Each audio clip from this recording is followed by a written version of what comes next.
7 o'clock in the evening, watching something stupid on TV. I'm zoned out on the sofa when my wife comes in the room and sees me. And she says, is this behind the music with Leonard Skinner? And I say, I don't know, say it's getting late, what you wanna do for dinner? She says, I kinda had a big lunch, so I'm not super hungry. I said, well, you know, baby, I'm not starving either, but I could eat. She says, well, what do you have in mind? I said, I don't know, what about you? She says, I don't care if you're hungry, let's eat. Said, that's what we're gonna do. But first you gotta tell me what it is you're hungry for. And she says, let me think, what's left in our refrigerator? I said, well, there's tuna, I know. She said, it went bad a week ago. I said, is the chili okay? She said, you finished that yesterday. I hopped up and said, I don't know, do you wanna get something delivered? She's like, why would I wanna eat liver? I don't even like liver. I'm like, no, I said delivered. She's like, I heard you say liver. I'm like, I should know what I said. She's like, whatever, I just don't want any liver. Well, I was gonna say something, but my cell phone started to ring. Now who could be calling me? Well, I checked my caller ID. It was just cousin Larry calling for the 3rd time today. My wife said, better go to voicemail. I said, okay, where were we? Oh, dinner, right, so what do you wanna do? She said, why don't you whip up something in the kitchen? Yeah, I said, why don't you? And then she says, baby, can't we just go out to dinner, please? I says, no, she says yes, I says no, she says yes, I says no, she says yes, oh, here's your keys. I step a little bit closer, say, okay, where you wanna go? She says, how about the Ivy? Said, yeah, well, I don't know. I don't feel like getting all dressed up and eating expensive food. She says, Olive Garden. I say, nah, I'm not in the mood. And Burrito King would make me gassy, there's no doubt. She says, just forget about it. I said, no, I swear I'm gonna take you out. When I get an idea, I say, I know what we'll do. She said, what? I said, yes. She said, what? I say, we're going to the drive-thru. So we head out the front door, open the garage door, then I open the car doors, and we get in the car doors, put my key in the ignition, and then I turn it sideways, then we fasten our seatbelts, and we pull out the driveway, then we drive to the drive-thru, heading off to the drive-thru, we're approaching the drive-thru, getting close to the drive-thru, almost there at the drive-thru, now we're here at the drive-thru, we're in line at the drive-thru, did I mention the drive-thru?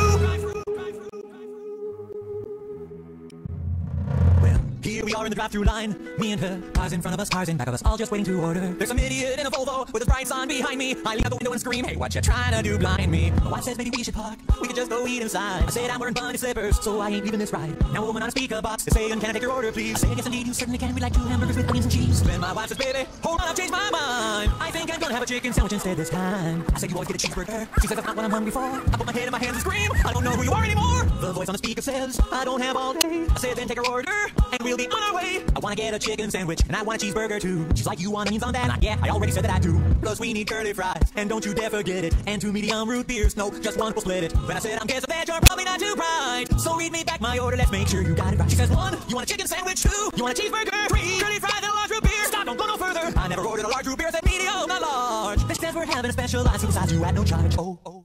And that's all I could say was oh. And she says now there's something else that I really think you should know. You can have unlimited refills for just a quarter more. I say great, except we're in the drive-thru, so what would I want that for? And she says, wait a minute, your voice sounds so familiar, hey, is this Paul? And my wife is all like, no, that ain't Paul. Now tell me who's this Paul? She says, oh, he's just some guy who goes to school with me. I sat behind him last year and I copied off of him in geometry. I said, I know a guy named Paul. He used to be my plumber, he was prematurely bald and moved a bit for last summer. He also had bladder problems and a really bad infection at his toe. And she says, Mr. Please, you can stop right there, that's way more than I needed to know. And then we both were quiet and things got real intense. And then she says, next window, please tell me $5.82. So we inched ahead in line, who would pay for this? So I got a little bored, so I turned on the radio.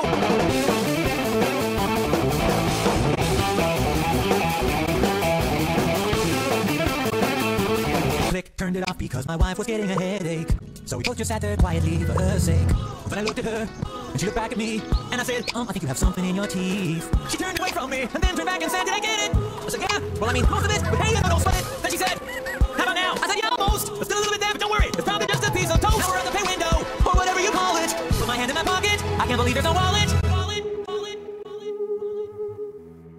And the lady at the window's like, well, that'll be $5.82. I turn around to my wife and say, how much have you got on you? She just rolls her eyes and says, I'll pay for this, I guess. So she reaches into her purse and busts out the American Express. I hand it to the lady, and she says, oh dear, it's gotta be cash only. We don't take credit cards here. I took back the card and said, she really, well, that sucks. And that's when I found out my wife was only carrying $3. I said, I thought you were gonna hit the ATM today. She says, I never got around to it, so where's your wallet anyway? And I said, never mind, just help me to find some change. Now the lady at the window's looking at me kind of strange. And she says, mister, please, you gotta move this line along. I said, now hold your sinking horses, lady, we won't be long. So I looked around inside the glove box and checked the mat beneath my feet. I found a nickel in an ashtray and a couple pennies and a dime in the space between the seats. Before long I had a little pile of coins of every sort. The lady counts it up and says, you're still about $1 short. And now my woman's got this weird look frozen on her face. She screams, you know I wasn't even really hungry in the first place. And so I turned around to the cashier again. I shrugged and said, okay, forget the chicken sandwich then. So I pick up my change, pick up my receipt, and I drive to the pickup window, and I just can't wait to eat. And now we see this acne-ridden kid about 16, wearing a dorky name tag that says, hello, my name is Eugene. He hands me a paper bag. I look him in the eyes, and I say to him, hey Eugene, could I get some ketchup for my fries? But he looks at me, and I look at him, and he looks at me, and I look at him, and he looks at me, and I look at him, and he says, I'm sorry, what did you want again? I say ketchup, and he says, oh yeah, that's right, just stay down there for a second, I'm really kind of burnt tonight.